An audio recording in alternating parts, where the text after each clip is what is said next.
یہ بھی اس میں شامل ہے۔ یہ ایک اس کا ایک حصہ ہے یقیناً، اور جو جواب آیا تھا اس میں یہی کہا گیا تھا کہ آپ کے تمام معاملات کو ایڈریس کیا جائے گا۔ اب عید گزر جائے پھر اس کے بعد دیکھتے ہیں۔ ہم نے بھی اپنا جنرل کاؤنسل بلوائی ہوئی ہے، ہمارے ادارے بھی اپنے فیصلے کریں گے، اور اجلاس ان کا بلوایا ہے عید کے بعد۔ اس کے بعد دیکھتے ہیں کہ ان کی طرف سے کیا جواب مزید آتا ہے۔ یا آج مجھے سلمان اکرم راجہ صاحب عدالت میں ملے تھے، آمنا سامنا ہوا تھا، ان کا کوئی بات کرنی ہے، پھر وہ پتہ نہیں کہاں چلے گئے۔ میں خود بھی پھر اپنا کیس کر کے نکل آیا۔ تو میرا خیال ہے کہ عید کے بعد جب ذرا ہاتھ پاؤں کھل جائیں گے، منہ کھل جائے گا، پھر آرام سے پھر بیٹھیں گے، پھر تھوڑا سا ریلیکس ماحول میں بیٹھنا ہوتا ہے۔ لیکن اس میں کامران صاحب اس میں جو ایک ایشو ہے، جی پلیز کنٹینیو۔ ہم اس میں جو ہے نا، جو بھی ہمارے درمیان ان کے درمیان طے ہو، اس کو ہم تحریری شکل میں بھی لانا چاہتے ہیں۔ اچھا، اب تحریری شکل میں آئے گا تو ظاہر بات ہے اس سے بالکل چیزیں کلیئر ہو جائیں گی، لیکن اس وقت جو دو ایشوز جو ہیں وہ بہت اہم ہیں اپوزیشن کے لیے۔ پہلا تو آف کورس یہ ہے کہ جی عید کے بعد کیا کرنا ہے، احتجاج کرنا ہے نہیں کرنا، اگر کرنا ہے تو کیسا کرنا ہے، اور اس میں کم از کم یعنی میرا کامران صاحب یہ تجزیہ ہے کہ اگر جے یو آئی ایف اس احتجاج میں شامل نہیں ہوتا تو اس کی کوئی زیادہ حیثیت رہے گی نہیں۔ لیکن دوسری طرف دہشت گردی والا ایشو ہے جس میں مولانا صاحب نے، آپ کی جماعت نے ایک بڑا ہی امپورٹنٹ ایک پوزیشن اپنائی جو ہے وہ اڈاپٹ کی ہے، اور میرے خیال میں سب سے زیادہ پرابیبلی کلیئرٹی مجھے اس میں نظر آ رہی ہے۔ اب اس ایشو کو مد نظر رکھتے ہوئے آپ تحریک انصاف کو کیا ایڈوائز کریں گے کہ ابھی احتجاج کرنا چاہیے یا فی الحال یہ وقت ٹھیک نہیں ہے؟ ایسا ہے کہ اگر بات اگر کے ساتھ ہے، اگر تو کوئی الائنس جس میں ہم شامل ہوں بن گیا ہے تو پھر جو اس کی قیادت ہوگی وہ مل جل کے فیصلہ کر لے۔ ہم پہلے کہہ دیں کہ ہم کیا ایڈوائز کریں گے، یہ غیر مناسب ہوگا۔ وہ اگر اس سے پہلے اپنے طور پہ وہ الائنس ایک موجود ہے، اگر اپنے طور پہ اگر وہ چلنا چاہتے ہیں، اپنا فیصلہ کرنا چاہتے ہیں، ان کو ظاہر ہے یہ حق حاصل ہے، وہ جس طرح سے مرضی فیصلہ کریں، وہ احتجاج کا اعلان کریں، مگر وہ جو احتجاج جو ہے وہ ہم پہ لازم نہیں ہوگا، یا جو فیصلے وہ کریں گے وہ ہم پہ لازم نہیں ہیں۔ تو فیصلے صرف وہ ہم پہ لازم ہوں گے جب ایک شکل الائنس جس کا ہم حصہ ہوں اگر اس نے اختیار کر لیا تو دین جو ہے نا بات آگے چلے گی، ورنہ پھر وہ ان کا حق ہے کہ وہ اپنے طور پہ جیسے مرضی چلے۔ تو اس کا مطلب ہے کامران صاحب کہ یہ فوراً تو نہیں ہونے جا رہا، کیونکہ ابھی آپ کی جس طرح آپ ذکر کر رہے تھے اس دن انٹرویو میں مولانا فضل الرحمان صاحب نے بھی ذکر کیا ہے کہ آپ نے کونسل کا اجلاس بلایا ہے، یہ پہلا اجلاس ہے جب سے وہ کانسٹیٹیوٹ ہوئی ہے، اور میرے خیال میں شاید وہ مڈ اپریل میں if I remember correctly، تو یہ معاملہ تھوڑا ابھی لمبا چلے گا۔ ابھی میرے خیال میں جے یو آئی ایف کو بھی کوئی بہت زیادہ ارجنسی نہیں ہے۔ دیکھیے چیزیں کوک ہو رہی ہیں نا آہستہ آہستہ۔ پی ٹی آئی کے لیے معاملات بہت زیادہ جو ہے نا ان کے لیے وہ ہائپر ہوں گے، کیونکہ اس کے ہائپر ہونے کی ان کے پاس وجہ بھی موجود ہے کہ ان کی لیڈرشپ جو ہے وہ شاید کسٹڈی میں، تو وہ جلدی ہائپر ہو سکتے ہیں یا ہو جائیں گے۔ مگر ہمارے لیے جو ہے نا وہ معاملات اس طرح سے کہ جس کا نتیجہ نکل سکے، ہم اگر سڑکوں پہ نکلیں گے یا اگر کوئی تحریک شروع کریں گے وہ کسی بھی صورت میں ہو تو ہم اس کا کوئی نتیجہ نکالنا چاہیں گے۔ یہ نہیں ہوگا کہ پھر اس کے بعد جو ہے نا 10 دن کے بعد جو ہے نا آرام سے گھر بیٹھ جائیں گے۔ تو یہ ہماری چیزیں ابھی تک جو ہے نا وہ اگر کے ساتھ وابستہ ہیں۔ اگر جو ہے نا ہماری پارٹی کے ادارے نے اجازت دے دی یا باقی 2 ادارے اس کے بعد اور بھی ہیں انہوں نے اجازت دے دی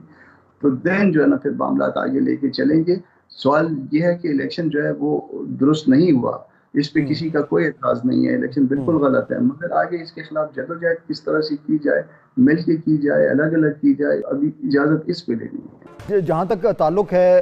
دہشت گردی کے اوپر جو پالیسی بن رہی ہے، کامران مرتضیٰ صاحب اور جو آپ کی جماعت نے شمولیت بھی اختیار کی، جو بڑی امپورٹنٹ میٹنگ تھی اور مولانا فضل الرحمان صاحب نے اس میں بڑی ایک اہم تقریر بھی کی، اس کی روشنی میں جو ایک کلیئر پوزیشن مولانا صاحب نے لی ہوئی ہے، اور جو دہشت گردوں کے خلاف جو کچھ بھی کارروائی کرنی ہے اس میں وہ یہ تو بالکل کلیئر ہے کہ کون دہشت گرد ہے اور کون نہیں ہے، لیکن ان کا یہ کہنا ہے کہ فوری طور پر جو ہے وہ ہمیں ایکسٹریم سٹیپ نہیں لینا چاہیے۔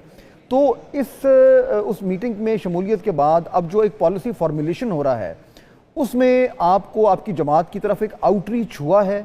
From the establishment, from the government, کہ جی آئیں ہمارے ساتھ ہماری مدد کریں، ہمیں ایڈوائز کریں so that we can formulate a coherent policy، یہ کچھ آؤٹ ریچ ہوئی ہے اس میٹنگ کے بعد؟ ایسا ہے ایک چیز کو کلیئر کر دوں کہ یہ آپریشن کے ہم حق میں نہیں ہے۔ اگر آپ کے ذہن میں کوئی یہ مغالطہ ہے کہ آپریشن کی ہم نے کوئی حمایت کی ہے تو یہ قدم نہیں۔ ہم نہ بلوچستان میں آپریشن چاہتے ہیں نہ خیبر پختونخوا میں، بلکہ معاملات کو ہم جو ہے بات چیت سے اور طریقے کے ساتھ جو ہے اس کو ہینڈل کرنا چاہتے ہیں۔ جو کہ یہ کیپیسٹی اس حکومت میں نظر نہیں آ رہی. وجہ اس کی بیان کر دیتا ہوں کہ کمیٹی کی میٹنگ کے بعد جو اعلامیہ جاری کیا گیا وہ بھی وداؤٹ کنسلٹیشن کے جاری کیا گیا. جس سیٹ اپ کو یہ پتہ نہ ہو کہ بغیر کنسلٹیشن کے اعلامیہ نہیں جاری کرتے، اور اگر ہم جاری کریں گے تو یہ کہیں پہ جو ہے نا بیک فائر نہ کر جائے، تو اس کے ساتھ آپ کیا یہ سمجھتے ہیں کہ وہ اس دہشت گردی پہ یا اس طرح کے مسائل پہ وہ ان حالات پہ قابو پا سکیں گے؟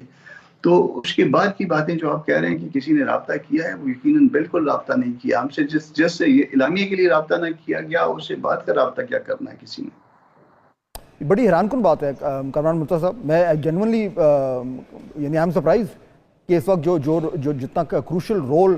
پلے کر سکتے ہیں مولانا صاحب، اس کے بعد اتنی بڑی امپورٹنٹ میٹنگ کے بعد جو مومنٹم کریٹ ہونا چاہیے تھا، اس میں تو گورنمنٹ کے لیے لازم ہے کہ باقی سارا کام چھوڑ کر اور مولانا صاحب کو آن بورڈ لیں. تو میں جنونلی سرپرائزڈ ہوں کہ بالکل دیر از زیرو کانٹیکٹ. مولانا نے بلکہ خود آفر کی تھی افغانستان کے معاملے میں بھی اور باقی معاملات میں بھی کہ اگر ریاست مجھ سے کوئی کام لینا چاہتی ہے. میں نے پہلے بھی افغانستان کے ساتھ انگیج ہوا تھا اور جو ساری باتیں تھیں میں نے ریاست کو آ کے اعتماد میں لیا تھا. اب اگر دوبارہ کوئی جو ہے نا مجھ سے کوئی کام لینا چاہتی ہے تو میں پاکستان کے لیے اس کے لیے حاضر ہوں، مگر اس کے بعد بھی خاموشی. اور اگر یہ خاموشی اسی طریقے سے رہتی ہے اور اس کے بعد ہمیں یہ معلوم ہوتا ہے کہ کسی طرح کا آپریشن شروع ہوا ہے، آلدو گورنمنٹ کامران مرتضیٰ صاحب یہ کہہ چکی ہے کہ ہم کو اس طرح کا آپریشن کا نہیں سوچ رہے جو سوات میں ہوا تھا یا نارتھ اور ساؤتھ وزیرستان میں ہوا تھا، بلکہ جو یہ انٹیلیجنس بیسڈ آپریشن ہے انہی کو سٹیپ اپ کرنا ہے موسٹ لائکلی. بٹ اگر اسی طرح کی کوئی پالیسی جو ہے وہ سامنے آتی ہے اور اس میں آپ سے مشاورت نہیں ہوئی تو پھر خدشہ تو پھر یہی ہے کہ پھر آپ اس کی مخالفت کریں گے. پھر دیکھیے کسی بھی آپریشن کی حمایت نہیں کی جائے گی، اور قانون کے مطابق کسی نے کوئی کرائم کیا ہے اس کے خلاف قانون کے مطابق کوئی کارروائی کرنی ہے وہ یقیناً کی جا سکتی ہے. مگر آپریشن جس کو آپریشن کہتے ہیں جو کہ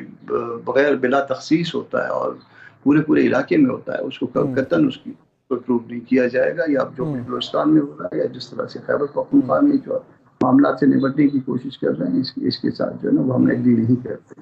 اسی حوالے سے مولانا صاحب نے جس انٹرویو کا میں حوالہ دے رہا ہوں اس پہ انہوں نے یہ کہا کہ جی یہ اتنا سیریس معاملہ ہے، اس پہ تمام لوگوں کو ساتھ بیٹھنا چاہیے اور مل جل کر جو ہے وہ کوئی پالیسی بنانی چاہیے. اچھا، اب یہ والی جو میٹنگ ہوئی ہے قومی سلامتی والی، اس میں تو پاکستان تحریک انصاف نہیں آئی، اور مولانا صاحب نے خود کہا فلور آف دا ہاؤس پہ کہ اگر میرے سے پوچھتے تو میں تو انہیں مشورہ دیتا کہ اس میٹنگ کو اٹینڈ کریں. اب اگر فالو اپ اس طرح کی میٹنگ ہوتی ہے، ایک اور کوشش ہوتی ہے، تو آپ کی کیا ایڈوائس ہوگی؟ پی ٹی آئی کیا کرے، کس طریقے سے شمولیت اس میں اختیار کرے، یا کوئی ان کی جو جینوئن ڈیمانڈز ہیں وہ گورنمنٹ کو ماننی چاہیے for them to take part in this such meeting? Genuine demands ماننی چاہیے، مگر ایسا ہے کہ گورنمنٹ بلانا نہیں چاہتی تھی اور یہ شاید جانا نہیں چاہتے تھے، اور دونوں نے مل کے کام خراب کیا. وہ اگر نہیں بھی بلانا چاہتے ہیں گورنمنٹ، وہ ایک ڈسٹنس جو ہے وہ کریٹ کرنا چاہتے ہیں یا کوئی اپنا اس پہ نیریٹو بلڈ کرنا چاہتے ہیں آپ کے نہ آنے سے، تب بھی آپ کو جانا چاہیے، کیونکہ یہ معاملہ ملک و قوم کا ہے. آپ کم از کم مشورہ تو دے سکتے ہیں نا. یہ باتیں جو ہم باہر بیٹھ کے کرتے ہیں کہ آپریشن نہیں ہونا چاہیے، یہ اندر بیٹھ کے بھی ہونی چاہیے. یہ پی ٹی آئی کا ایک مسئلہ جو ہے وہ یہ بھی ہے کہ وہ جو بائیکاٹ کر لیتی ہے، اٹینڈ نہیں کرتی ہے، واک آؤٹ کر جاتی ہے، اس کو چھوڑ کے یہ سارا کچھ آپ نے اندر کرنا ہوتا ہے، اندر کہنا ہوتا ہے تاکہ کارڈ کا حصہ بنے.